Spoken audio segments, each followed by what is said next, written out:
প্রিয় শিক্ষার্থীরা, অভিভাবকবৃন্দ, আমার সহকর্মীবৃন্দ এবং যে যেখান থেকে আমার সাথে যুক্ত হয়েছেন, আসসালামু আলাইকুম।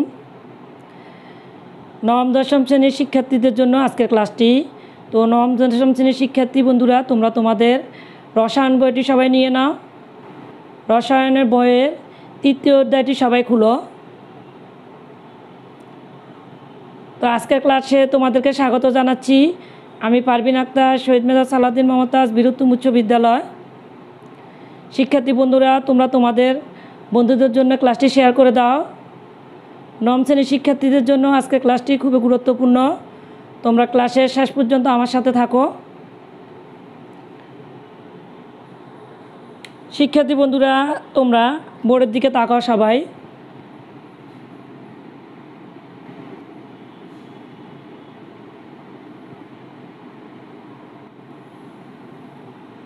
এখানে যে ছবিটা আঁকছি, সবাই বলো তো এটা কিসের ছবি? হ্যাঁ, আর একটু ক্লিয়ার করি। এটা হচ্ছে কি একটি পরমাণুর মডেল, কেমন? আর এগুলো কি? এগুলো হচ্ছে কি ইলেকট্রন, কেমন?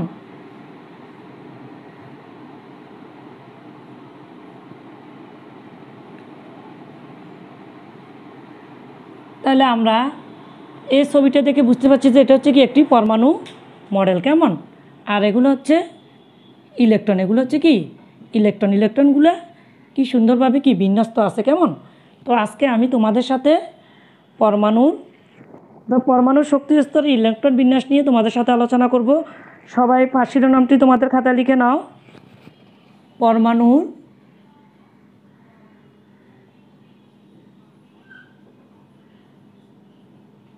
শক্তি স্তরে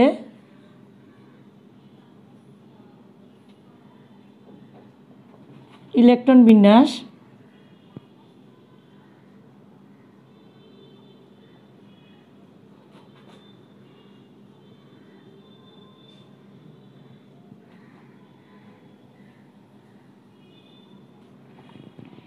সবাই শিরোনামটি তোমাদের খাতায় লিখে নাও।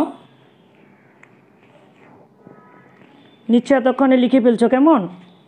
শিক্ষার্থী বন্ধুরা, আজকে পাঠ শেষে তোমরা প্রধান শক্তি স্তর বা উপশক্তি স্তরের সম্পর্কে ধারণা অর্জন করতে পারবে। পরমাণুর শক্তি স্তরে ইলেকট্রন বিন্যাস করতে পারবে।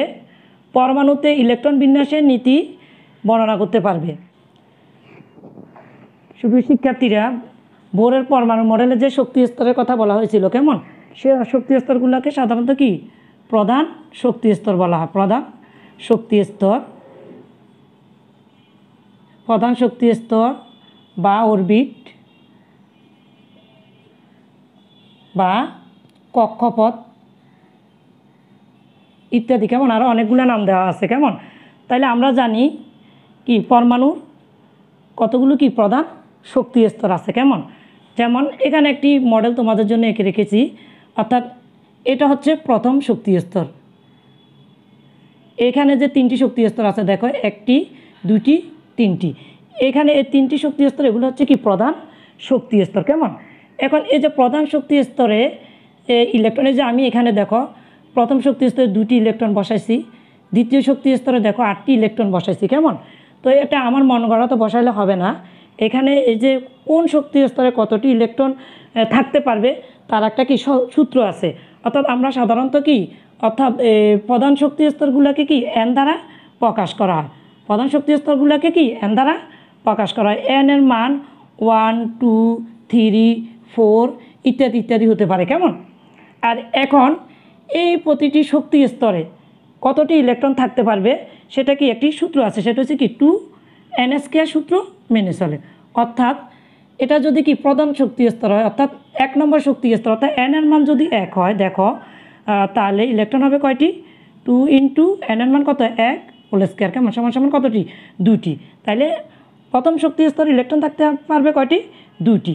তাইলে আমরা জানলাম প্রধান শক্তি স্তর কোনগুলো, কেমন? সুপ্রিয় শিক্ষার্থীরা, তাহলে প্রতিটি প্রধান শক্তি স্তর ইলেকট্রন ধারণ ক্ষমতা কত?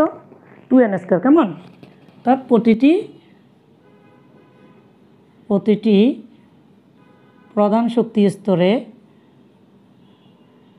অর্থাৎ n সমান এখানে 1, 2, 3, 4 ইত্যাদি ইত্যাদি। কেমন? এখন আমরা দেখব প্রধান শক্তি স্তর, কোন প্রধান শক্তি স্তরে কয়টি ইলেকট্রন থাকে। দেখো, প্রথম, শিক্ষার্থী বন্ধুরা, প্রথম, দ্বিতীয়, তৃতীয় এবং চতুর্থ অর্থাৎ প্রধান শক্তি স্তরগুলোকে ইংরেজি কিছু কি ক্যাপিটাল লেটার দিয়ে এদের নামকরণ করা হয়েছে। যেমন ধরো, প্রথম শক্তি স্তরকে আমরা কে দ্বারা প্রকাশ করা হয়েছে, কে। এল, দ্বিতীয় শক্তি এল, তৃতীয় শক্তি স্তরকে এম, চতুর্থ শক্তি স্তরকে এম। কেমন? এখন দেখো, এখন এন এর মান যদি 1 হয় তাহলে সেটা হবে কি প্রথম শক্তি স্তর, আর 2 হলে দ্বিতীয় শক্তি স্তর, 3 হলে তৃতীয় শক্তি স্তর, 4 হলে কি চতুর্থ শক্তি স্তর। কেমন? এখন আমরা দেখব প্রতিটি শক্তি স্তরে কতটি করে ইলেকট্রন ধরতে পারে। কেমন? প্রত্যেকের ক্ষেত্রে এই সূত্রটি প্রযোজ্য। তাইলে আমরা এখানে লিখতে পারি 2n square, 2n square, 2n square, এখানেও আছে কত 2n স্কয়ার। কেমন? এখন দেখো, এক্ষেত্রে n এর মান কত 1, n এর মান 1, তাহলে আমরা পেলাম কত, কয়টি, 2টি। এক্ষেত্রে দেখো n এর মান কত 2 হোল স্কয়ার। কেমন? তাহলে হলো কত, 2 দুগুণে 4, 4 দুগুণে 8। কেমন? এক্ষেত্রে দেখো n এর মান কত, n এর মান 3, তাহলে 18। এক্ষেত্রে কত হলো 2, n এর মান কত 4। কেমন? তাহলে কত হলো 4 4 16, 16 দুগুণে কত 32। শিক্ষার্থী বন্ধুরা, তোমরা ভালো করে দেখে নাও। আমরা দেখতেছি কি প্রথম শক্তি স্তরকে কে, দ্বিতীয় শক্তি স্তরকে এল, তৃতীয় শক্তি স্তরকে এম, চতুর্থ শক্তি স্তরকে কি এন দ্বারা কি প্রকাশ করা, আর সকল কি প্রধান শক্তি স্তরকে কি এন দ্বারা প্রকাশ করা হয়। কেমন? যখন এন এর মান 1 হবে তখন হবে সেটা কি প্রথম শক্তি স্তর, 2 হলে সেটা হবে কি দ্বিতীয় শক্তি স্তর, 3 হলে সেটা হবে তৃতীয় শক্তি স্তর, 4 হলো কি চতুর্থ শক্তি স্তর। কেমন? এখন প্রতিটি শক্তি স্তরে ইলেকট্রন ধারণ ক্ষমতা হচ্ছে 2n স্কয়ার। কেমন? এখন আমরা 2n স্কয়ার সূত্রটি সবার ক্ষেত্রে লিখলাম। কেমন? এখন যদি দেখো n এর মান যদি 1 হয় তাহলে ইলেকট্রন ধরবে কয়টি, 2টি। হ্যাঁ, আর শক্তি স্তর হবে কি কে, অর্থাৎ 1 নম্বর শক্তি স্তর। তাহলে 2 নম্বর শক্তি স্তরে কি ইলেকট্রন থাকবে কয়টি, 8টি। কেমন? আর 3 নম্বর শক্তি স্তরে ইলেকট্রন থাকবে কয়টি, 18টি। 4 নম্বর শক্তি স্তরে ইলেকট্রন থাকবে কয়টি, 32টি। কেমন?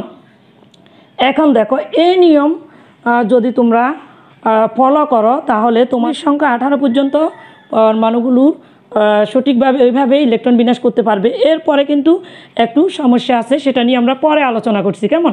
তো সবাই এটা খাতায় উঠাই নাও সবাই। হ্যাঁ, উঠেছ?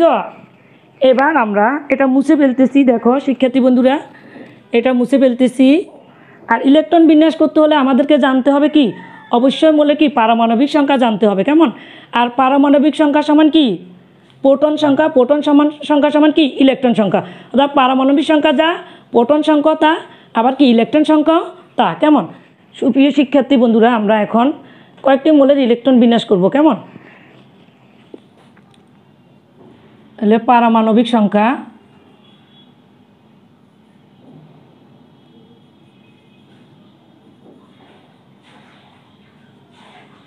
পরমাণু কি পারমাণবিক সংখ্যা, তারপরে মোল। শিক্ষার্থী বন্ধুরা, আমাদেরকে ইলেকট্রন বিন্যাস জানতে হলে অবশ্যই আমাদের মোলের পারমাণবিক সংখ্যা অবশ্যই কি জানতে হবে। কেমন? তো আমরা পারমাণবিক সংখ্যা, আমরা সবগুলোর ইলেকট্রন বিন্যাস দেখব না, কয়েকটা ইলেকট্রন বিন্যাস দেখব। যেমন পারমাণবিক সংখ্যা 1, তারপরে ইলেকট্রন বিন্যাস করে আমরা দেখব। শিক্ষার্থী বন্ধুরা, 1 নম্বর মোলে আছে, 1 নম্বর মোলটি হচ্ছে কি আমরা জানি যার পারমাণবিক সংখ্যা হচ্ছে 1, সেটা হচ্ছে কি হাইড্রোজেন। কেমন? তোমরা 7টি তোমাদের সামনে রাখতে পারো, অর্থাৎ 46 পৃষ্ঠা 7টি আছে দেখো। আর 2 নম্বর মোলটি হচ্ছে কি হিলিয়াম। কেমন? ক্যালসিয়াম। এখন আমরা এই কয়টি মোলের ইলেকট্রন বিন্যাস দেখব। দেখো, প্রথম শক্তি স্তরে আমরা জানি কয়টি ইলেকট্রন ধরতে পারবে, 2n স্কয়ার সূত্র অনুযায়ী প্রথম শক্তি স্তরে কয়টি, 2টি। কেমন? আর দ্বিতীয় শক্তি স্তরে কয়টি, 8টি। তৃতীয় শক্তি স্তরে কয়টি, 18টি। চতুর্থ শক্তি স্তরে কতটি, 32টি। কেমন? হ্যাঁ, এখন দেখো এখানে যত একটি ইলেকট্রন প্রথম শক্তি স্তরে দিয়ে দিলাম, আর এখানে কি পারমাণবিক সংখ্যা 2। কেমন? তাহলে এখানে 2টি ইলেকট্রন আছে। কেমন? পূর্ণ হলো। এখন দেখো নিয়নের কত ইলেকট্রন সংখ্যা, পারমাণবিক সংখ্যা 10, অর্থাৎ ইলেকট্রন সংখ্যা কি 10। কেমন? তাইলে এখানে আমরা জানি প্রথম শক্তি স্তরে কয়টি ধরতে পারবে, 2টি দিয়ে দিলাম। দ্বিতীয় শক্তি স্তরে কয়টি? 8টি। আর কোনো ইলেকট্রন নাই, কেমন? তাহলে কোথায় গেল? প্রথম শক্তি স্তরে গেল, দ্বিতীয় শক্তি স্তরে গেল, কেমন? এরপরে দেখো আর্গন হচ্ছে কতটি? 18টি। তাহলে প্রথম শক্তি স্তরে 2টি, দ্বিতীয় শক্তি স্তরে কয়টি? 8টি। কত গেল? 10টি। আর আছে কত? 8টি। তৃতীয় শক্তি স্তরে কত হলো? 8টি। ঠিক আছে। এখন দেখো তাহলে 1 থেকে তোমরা 18 পর্যন্ত এভাবে ইলেকট্রন বিন্যাস সবাই করে নিবে, কেমন? এটা তোমাদের একটা বাড়ির কাজ থাকবে। কত পর্যন্ত? 1 থেকে 18 পর্যন্ত মোলগুলোর ইলেকট্রন বিন্যাস সবাই তোমাদের খাতায় করে নিবে। ঠিক আছে। এখন দেখো পটাশিয়াম হচ্ছে কত? 19। পটাশিয়ামের ইলেকট্রন বিন্যাস আমরা করব। দেখো আমরা জানি প্রথম শক্তি স্তরে 2টি, দ্বিতীয় শক্তি স্তরে কয়টি? 8টি। তাহলে আর থাকে কত? 10টি। আর থাকে 9টি। তাহলে অবশ্যই কি তৃতীয় শক্তি স্তরে কয়টি হওয়ার কথা? 9টি। কারণ এখানে তো কতটি ধরতে পারবে? 18টি ইলেকট্রন থাকার সুযোগ আছে। তাহলে আমরা এখানে কি 9টি লিখতে পারি না? হ্যাঁ পারি, কিন্তু 9টি লিখলে কিন্তু আমাদের সঠিক হবে না। হ্যাঁ, কেন হবে না সেটা ব্যাখ্যা করতে হলে আমাদেরকে কি করতে হবে? উপশক্তি স্তরে সম্পর্কে আমাদেরকে জানতে হবে, কেমন? তাইলে আমাদের দেখো অর্থাৎ পটাশিয়ামের ইলেকট্রন বিন্যাস হবে এখানে 2টি, এখানে 8টি, এখানেও হবে কি 8টি। আর দেখো আর কয়টি ইলেকট্রন বাকি আছে? একটি ইলেকট্রন চলে যাবে কোথায়? অর্থাৎ চতুর্থ শক্তি স্তরে। একটা ইলেকট্রন চতুর্থ শক্তি স্তরে চলে যাবে। এখন কেন এখানে এই তৃতীয় শক্তি স্তরে জায়গা থাকার পরেও কেন একটি ইলেকট্রন চতুর্থ শক্তি স্তরে চলে গেল? এই প্রশ্নটা তোমাদের মধ্যে অবশ্যই জাগছে, কেমন? তো সেটার আমরা বিস্তারিত পড়ব। এরপর আবার আমরা দেখো ক্যালসিয়ামের ক্ষেত্রে দেখি। ক্যালসিয়ামের কি? প্রথম শক্তি স্তরে 2টি, দ্বিতীয় শক্তি স্তরে 8টি। এখন দেখো আরও কয়টি আছে? 10টি। তাহলে আরও 10টি আছে। তাহলে এখানে তো 10টি ইলেকট্রন নির্দ্বিধায় বুঝতে পারে, যেহেতু এখানে কি 18টি ধরতে পারবে। কিন্তু সেভাবে করলে কিন্তু আমাদের ইলেকট্রন বিন্যাস হবে না। সে কী করবে? ক্যালসিয়ামের ক্ষেত্রে অর্থাৎ চতুর্থ শক্তি স্তরে 2টা ইলেকট্রন চলে যাবে, আর বাকি 8টা ইলেকট্রন আসবে কোথায়? তৃতীয় শক্তি স্তরে। এখন এই দুটি সমস্যার সমাধানের জন্য অর্থাৎ তৃতীয় শক্তি স্তরে জায়গা থাকার ফলেও কেন ইলেকট্রনগুলো কোথায়? চতুর্থ শক্তি স্তরে চলে যাচ্ছে, এটা জানার জন্য আমাদেরকে কি করতে হবে? অর্থাৎ উপশক্তি স্তর বা অরবিটাল নিয়ে অরবিটালের উপর আমাদের ধারণা অর্জন করতে হবে। সুপ্রিয় শিক্ষার্থীরা, আমরা জানি কি প্রধান শক্তি স্তরগুলোকে কি এন দ্বারা প্রকাশ করা হয়। ওইরকম উপশক্তি স্তর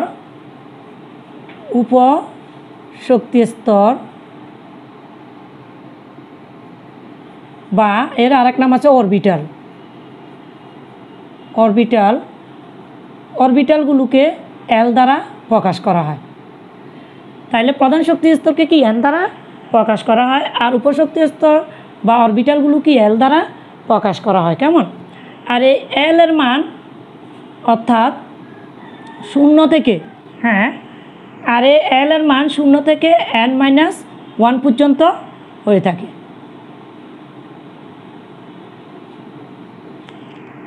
সুপ্রিয় শিক্ষার্থী বন্ধুরা, দেখো আমরা জানি প্রধান শক্তি স্তরকে এন দ্বারা প্রকাশ করা হয়, আর প্রধান শক্তি স্তরের মধ্যে যে শক্তি স্তর প্রথম, দ্বিতীয়, তৃতীয় এদেরকে কি কে, এল, এম ইত্যাদি দ্বারা কি প্রকাশ করা হয়।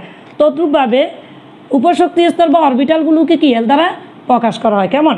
এখন এই এল এর এই উপশক্তি স্তর অনেকগুলো কি এই উপশক্তি স্তরগুলোর আরও নাম আছে, যেমন এস, পি, ডি, এফ ইত্যাদি দ্বারা কি প্রকাশ করা হয়। তাহলে উপশক্তি স্তরগুলোকে কি এস, পি, ডি, এফ কি জি ইত্যাদি দ্বারা কি প্রকাশ করা হয়, কেমন? এখন শিক্ষার্থী বন্ধুরা, আমরা এখন একটি চার্ট তোমাদেরকে লিখে দিব। এই চার্টটি খুবই গুরুত্বপূর্ণ। এই চার্টটি তোমাদের জানা থাকলে কিন্তু তোমরা সহজে ইলেকট্রনগুলো কেন এই যে তৃতীয় শক্তি স্তরে না গিয়ে চতুর্থ শক্তি স্তরে যাচ্ছে এগুলো কিন্তু তোমরা বের করে নিতে পারবে। এখন আমি চার্টটি তোমাদের জন্য লিখতেছি।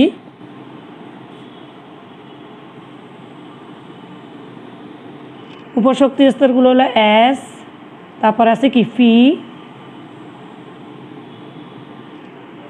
ডি, 9টি। সুপ্রিয় শিক্ষার্থী বন্ধুরা, তোমরা চার্টটি সবাই উঠাই নাও। দেখো তাহলে উপশক্তি স্তরগুলো বা অরবিটালগুলো হলো এস, পি, ডি, এফ, জি। এদের মান হচ্ছে, দেখো এস এর মান হচ্ছে 0, পি এর মান হচ্ছে 1, ডি উপশক্তি স্তরের মান হচ্ছে 2, এফ এর হচ্ছে 3, আর জির হচ্ছে কত? 4, কেমন? আর দেখো সর্বোচ্চ ইলেকট্রন থাকতে পারবে এস উপশক্তি স্তরে 2টি, পি উপশক্তি স্তরে কটি? 6টি, ডি উপশক্তি স্তরে 10টি, এম উপশক্তি স্তর কয়টি? 14টি। আর জি উপশক্তি স্তর থাকতে পারবে 8টি। আর দেখো অরবিটাল সংখ্যা, এস এর অরবিটাল হচ্ছে কি উপশক্তি স্তর অরবিটাল 1টি, আর পি এ উপশক্তি স্তর অরবিটাল হচ্ছে কি 3টি, ডি উপশক্তি স্তর অরবিটাল সংখ্যা 5টি, এফ উপশক্তি স্তর অরবিটাল সংখ্যা কয়টি? 7টি। তারপরে জি উপশক্তি স্তর অরবিটাল সংখ্যা কয়টি? 9টি। একটু লক্ষ্য করো, দেখো অরবিটাল সংখ্যা যা তার ডাবল হচ্ছে কি ইলেকট্রন ধারণ ক্ষমতা। দেখো 1 2 3 দুগুণে 6, 5 দুগুণে কত 10, 7 দুগুণে 14, 9 দুগুণে 1, ডি অরবিটালে 2, এফ অরবিটালে 3, জি অরবিটালে কত 4। এই যে এটা তোমাদের জানা থাকলে তোমাদের কিন্তু আমরা অনেকগুলো অবজেক্টিভ প্রশ্নের কিন্তু আনসার করতে পারবে। আর যে তোমাদেরকে বলছিলাম যে কি তৃতীয় শক্তি স্তর অপূর্ণ রেখে কেন কি ওরা কি চতুর্থ শক্তি স্তরে চলে যাচ্ছে, সেই ব্যাখ্যাটা কিন্তু আমরা যদি এই যে মান জানা থাকে অরবিটালে যদি মান জানা থাকে আমরা ওইখান থেকে কিন্তু উপশক্তি স্তরের মান জানা থাকলে আমরা কিন্তু এটা বের করতে পারবো কেন তৃতীয় শক্তি স্তর জায়গা থাকার পরও ইলেকট্রনগুলো কি চতুর্থ শক্তি স্তরে চলে যাচ্ছে। কেমন? এখন দেখো, আর এটা মনে রাখবে ইলেকট্রন সবসময় কি সর্বনিম্ন শক্তি স্তরে কি আগে প্রবেশ করবে। তাহলে ইলেকট্রনগুলো সবসময় কি সর্বনিম্ন শক্তি স্তরে কি আগে প্রবেশ করবে, ক্রমান্বয়ে এরা কি উচ্চ শক্তি স্তরে প্রবেশ করবে। ঠিক আছে, এখন আরও একটু ভালোভাবে ক্লিয়ার হওয়ার জন্য আমাদের এটা সবাই উঠায় নাও, সবাই উঠাইছ? আর তোমরা স্ক্রিনে এস পি ডি এফ অরবিটালের তোমরা পিকচারটা দেখে নাও সবাই। এস পি ডি এই অরবিটালগুলো কেমন দেখতে, কেমন তোমরা স্ক্রিনে অরবিটালগুলার ছবিটা তোমরা দেখে নাও সবাই।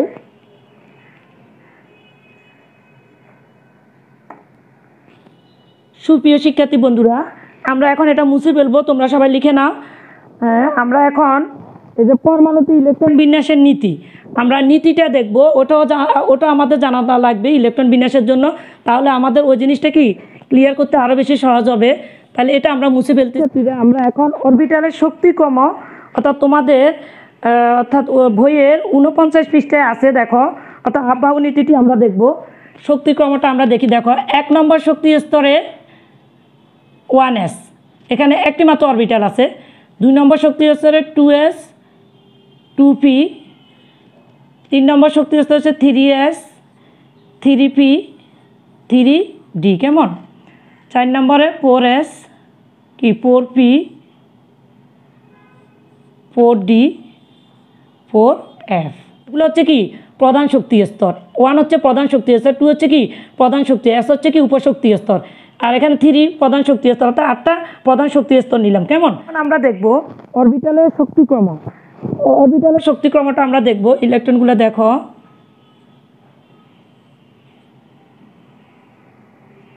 তাহলে দেখো আমরা দেখলাম প্রথমে এদিকে আসছে, তারপর উপরে গেছে, এরপরে এভাবে গেছে, আবার এভাবে, আবার কি এভাবে গেছে, তারপরে কি এভাবে, তারপরে কি এভাবে। কেমন?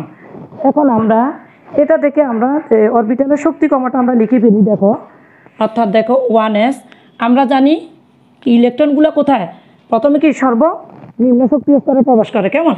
অর্থাৎ 1s লেস দেন দেখো 2s, তারপরে আছে 2p। প্রিয় শিক্ষার্থীরা দেখো অরবিটালের শক্তিক্রম থেকে আমরা এটা বের করে নিয়েছি। কেমন? তোমরা এটা খুবই সহজে বের করে নিতে পারবে। আর এটা জানা থাকলে তোমরা যত বড় একটা কি পারমাণবিক সংখ্যার পরমাণু দেওয়া হোক না কেন তোমরা ইলেকট্রন বিন্যাস করতে পারবে। শুধু 2-1টা জায়গায় যে সমস্যা সেগুলো যদি তোমরা একটু বুঝে নিতে পারো তাহলে কিন্তু তোমরা খুব সহজে যে কোনো মূলের কি ইলেকট্রন বিন্যাস করতে পারবে। কেমন?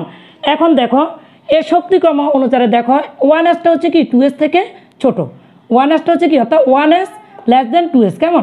তাহলে 1sটা হচ্ছে কি 2s থেকে ছোট, তাহলে অর্থাৎ ইলেকট্রনটা প্রথমে কোথায় প্রবেশ করবে?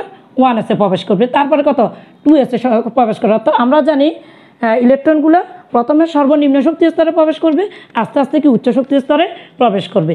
এখন দেখো আমরা 1 থেকে 18 পর্যন্ত যে ইলেকট্রন বিন্যাস করেছিলাম, 1 থেকে 18 পারমাণবিক সংখ্যার ইলেকট্রন বিন্যাসে আমাদের কোনো সমস্যা নেই। কেমন?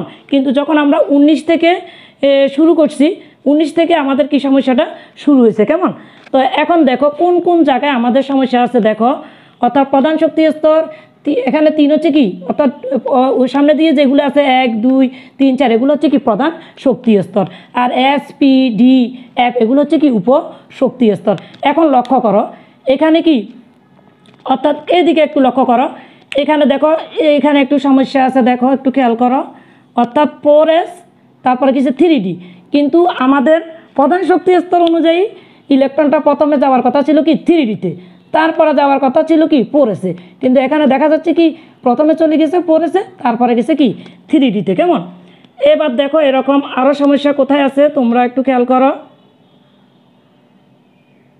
এই যে 5s 4d, তাইলে দেখো 5sে প্রথমে গেছে, তারপরে গেছে 4dতে, কিন্তু যাওয়ার কথা ছিল 4dতে, তারপরে যাওয়ার কথা ছিল কি তো 5sে। কেমন? এরকম আরও কয়েকটা জায়গায় এখানে কিন্তু সমস্যা আছে। এই সমস্যাটাগুলো আমরা কিন্তু সহজে কিন্তু সলভ করতে পারি, যদি ওই যে তোমাদেরকে একটা চার্ট দেখাইছিলাম, সে চার্টটা তোমাদের যদি জানা থাকে। সুপ্রিয় শিক্ষার্থীরা, এখন দেখো যে অর্থাৎ ইলেকট্রন অর্থাৎ 3dতে না দিয়ে কেন 4sে যায়, এই সমস্যা আমরা আজকে সহজে সলভ করে ফেলবো। দেখো আমরা লিখি, দেখো 4s আর হচ্ছে কত 3d। কেমন? তোমাদেরকে যে চার্টটা আমি লিখিয়েছিলাম চার্টটা আমাদের লাগবে। দেখো এটা হচ্ছে কি প্রধান শক্তি স্তরের মান হচ্ছে 4। কেমন? এখন উপশক্তি স্তর মনে আছে এস এর মান কত? এস এর মান হচ্ছে কি 0। কেমন? 0। আচ্ছা, তাহলে আমরা এটা পেলাম কত?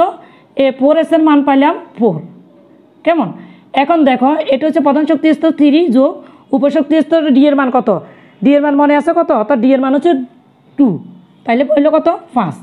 তাহলে তোমরা একটু লক্ষ্য করো 4s এর মান বড় নাকি 3d এর মান বড়, একটু দেখো তো সবাই। 4s এর মান পাইছি কত? কত 4, আর 3d এর মান পাইছি কত 5। তাহলে প্রধান শক্তি 3d এর মান বেশি বড় নাকি 4s এর মান বড়? অবশ্যই কি 3d এর মান বড়, 4s এর মান ছোট। তাইলে 4s এর মানটা কি যেহেতু কম, তাহলে ইলেকট্রন অবশ্যই কি প্রথমে কি 4sে প্রবেশ করবে, তারপরে কি 3dতে প্রবেশ করবে। তাইলে তোমাদের কি ক্লিয়ার হয়েছে? হ্যাঁ সুপ্রিয় শিক্ষার্থীরা, আবার দেখো কোনো কোনো ক্ষেত্রে দেখা যাবে যে তোমরা যে দুইটা অর্থাৎ দুইটা শক্তি স্তরের মানে একই, যখন কি হবে অর্থাৎ দুইটা উপশক্তি স্তরের মানও কি দেখা যাচ্ছে যে কি একই, সেক্ষেত্রে কোথায় যাবে? সেক্ষেত্রে দেখো অর্থাৎ দেখলাম যে অর্থাৎ আমরা তৃতীয় শক্তি স্তরে একটা নিলাম, আবার কি চতুর্থ শক্তি স্তর একটা নিলাম। কেমন? উপশক্তি স্তর ধরো এটার মানও ধরো পাইলাম কত 5, আর এটার মানও পাইলাম 5, সেক্ষেত্রে ইলেকট্রনটা কোথায় যাবে?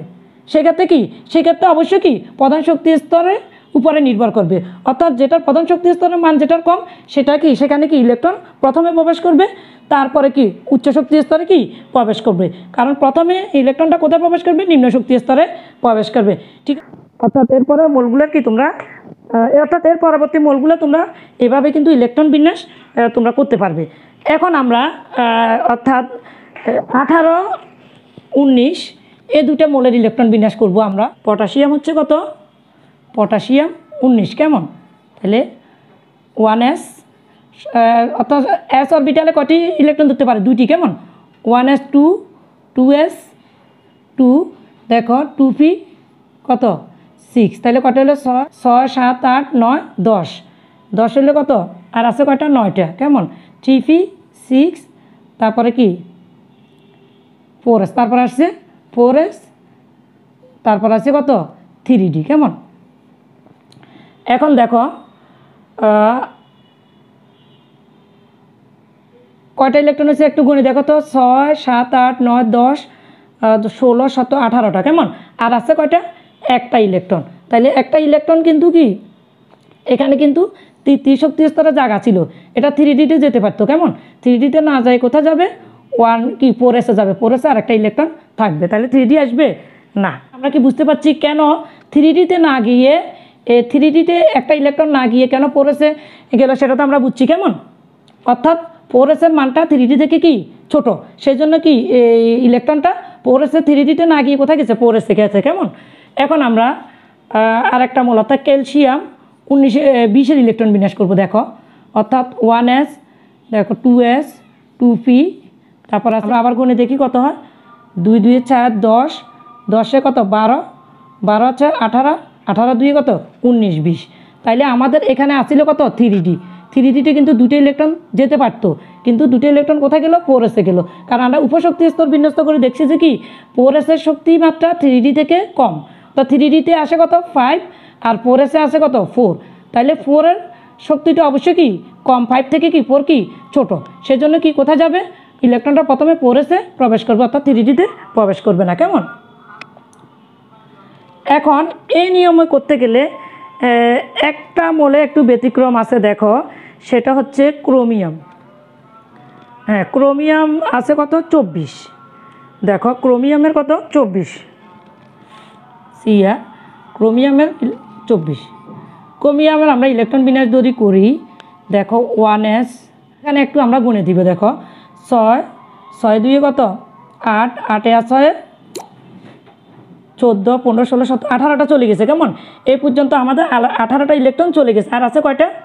24 থেকে যদি 18, আর হাতে আছে কেমন আরও কি 6টি ইলেকট্রন আছে। এখন দেখো 4s-এ ইলেকট্রন ধরতে পারবে কয়টি? 2টি। আর 3D-তে ধরতে পারবে কয়টি? 10টি। 3D-তে কয়টি ধরতে পারবে? অর্থাৎ ডি অরবিটালে সর্বোচ্চ ইলেকট্রন ধারণ ক্ষমতা হচ্ছে কত? 10। কেমন? আর s-এর ইলেকট্রন ধারণ ক্ষমতা হচ্ছে 2। এখন দেখো আছে কয়টি আমার কাছে? 6টি ইলেকট্রন বাকি আছে। এখন 6টি ইলেকট্রন কোথায় যাবে? তাহলে আমাদের আগের হিসাব মতো তো আমার এখানে 2টো ইলেকট্রন যাওয়ার কথা, আর কয়টা থাকে? 2টা গেলে আর কত? 4টে ইলেকট্রন এখানে আসার কথা। এখন কিন্তু এখানে কিন্তু ক্রোমিয়ামের ক্ষেত্রে কিন্তু এটা হচ্ছে না। ক্রোমিয়ামের ক্ষেত্রে দেখা যাচ্ছে যে তোমরা দেখো ইলেকট্রন বিন্যাসে দেখা যাচ্ছে যে এখানে 5টা ইলেকট্রন যায়, আর এখানে কয়টা ইলেকট্রন? একটা ইলেকট্রন কিন্তু এসে শুধু একটা ইলেকট্রন থাকে। তাহলে এখানে কেন এরকম হয়? কারণ এই ক্ষেত্রে কিছু কিছু মৌলের ক্ষেত্রে কি ব্যতিক্রম আছে। কেমন? এক্ষেত্রে মনে রাখবা, যখন একটা অরবিটালের ধারণ ক্ষমতা থাকে কতটি? যেমন ডি এর ধারণ ক্ষমতা হচ্ছে কত? 10টি। 10টি অর্ধেক কত? 5। তো সবসময় কি একটি কি অর্ধেকে থাকলে কিন্তু একটা স্থিতিশীল অবস্থা কি বজায় থাকে। সেজন্য সে চাইবে, ইলেকট্রনগুলো চাইবে যে সে কি একটু কি স্থিতিশীল থাকার জন্য সে কি ডি অরবিটালের অর্ধেক পূর্ণ করে, বাকি যেটা আছে সেটা কি এস অরবিটালে চলে আসবে। অর্থাৎ এখানে ডি এর কি অর্ধেক পূর্ণ করছে, আর একটা ইলেকট্রন আছে যেটা কি অর্থাৎ 4s অরবিটালে চলে আসবে। ঠিক আছে? তো তোমরা যে ক্রোমিয়ামের ক্ষেত্রে যে ব্যতিক্রম কেন সেটাও তোমরা বুঝতে পারছো। কেমন? তাইলে কি উপশক্তি স্তরগুলো তোমাদেরকে ইলেকট্রন ধারণ ক্ষমতা জানতে হবে। আমরা জানি কি এসে ইলেকট্রন ধরতে পারে কয়টি? এস অরবিটালে 2টি, পি অরবিটালে 6টি, তারপরে ধরো ডি অরবিটালে কয়টি? ডি অরবিটালে 10টি, এফ অরবিটালে কি 14টি। কেমন? অর্থাৎ 2 কত? পি 6, আর কত? এখানে হচ্ছে 10, আর এখানে হচ্ছে কত? 14। এখন দেখো এই যে কোনো সময় যদি সম্ভব হয়, যেমন যদি এফ অরবিটালে যদি 7টা যদি দেয় সেটা কিন্তু অর্ধেক পূর্ণ হবে। এখানে যদি 5টা হয় তাহলে অর্ধেক পূর্ণ হবে। এখানে যদি 3টা হয় কি অর্ধেক, এখানে একটা হলে কি অর্ধেক। তো সবসময় কিন্তু ইলেকট্রনগুলো চাইবে যে কি অর্ধেক যদি পূর্ণ করতে পারে সেটা কিন্তু মোটামুটি কি স্থিতিশীল থাকে। সে প্রথমে অর্ধেক পূর্ণ করে তারপরে কি বাকি ইলেকট্রনটা কি পরবর্তী শক্তি স্তরে যাবে। কেমন? সেজন্য এখানে কি 3D অরবিটালে 5টা দিয়ে আরেকটা ইলেকট্রনটা কোথায়? 4s অরবিটালে চলে আসছে। ঠিক আছে? তো সুপ্রিয় শিক্ষার্থী বন্ধুরা, আমি চেষ্টা করছি তোমাদেরকে মোটামুটি পরমাণু ইলেকট্রন বিন্যাস, তারপরে প্রধান শক্তি স্তর, উপশক্তি স্তর সম্পর্কে একটি ধারণা দেওয়ার জন্য। তো তোমরা চেষ্টা করবে বাসায়। এখানে তোমাদেরকে কত 30টি মৌল দেয়া আছে তোমাদের বইতে। এই 30টি মৌলে সবাই ইলেকট্রন বিন্যাস করবে, আর যে জায়গায় ব্যতিক্রম আছে সেগুলা পরীক্ষার সময় পায় আসে। কেন ইলেকট্রনটি যেমন সরিয়ে, অর্থাৎ পটাশিয়াম বা এই যে পটাশিয়াম, ক্যালসিয়াম, ক্রোমিয়াম, অর্থাৎ ব্যতিক্রম মৌলগুলো ওরা কেন এই যে 3D-তে না যে পড়েছে, যে এই ধরনের বিষয়গুলো প্রায় পরীক্ষাতে আসে। তো এগুলো হয়তো 2 নম্বরের প্রশ্নে থাকে, এটা ব্যাখ্যা দিতে বলে। তো তোমরা যদি এগুলো জানা থাকে তোমরা কি ব্যাখ্যা করতে পারবে, বা অনেক বড় মৌল দেওয়া থাকলেও তোমরা কিন্তু দেখো এই চার্ট অনুযায়ী, যে শক্তিক্রম অনুযায়ী তোমরা ইলেকট্রন বিন্যাস করতে পারবে। কেমন? তো সবাই ভালো থেকো, আমার জন্য দোয়া করো। সবাইকে ধন্যবাদ জানাচ্ছি।